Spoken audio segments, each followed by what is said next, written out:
చెప్పేమో ఎవరం పట్టుకోమని చెప్పాను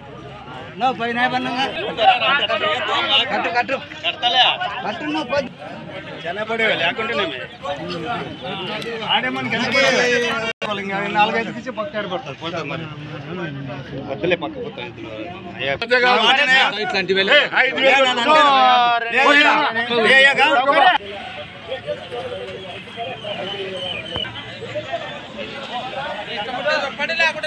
ఫ్రెండ్స్ మరి చూశారు కదా హోరాహోరీగా బేరం జరిగి మన పత్తికొండ మార్కెట్లో 1,05,000 ప్లస్ మరి 1,05,000 మరి సైజు గల ఎద్దులు మన పత్తికొండ మార్కెట్లో అమ్ముడైతే పోయాయి.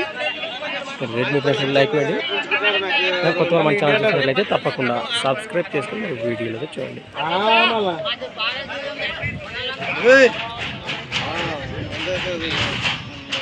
నెక్స్ట్ వీడియోతో మళ్ళీ కలుద్దాం.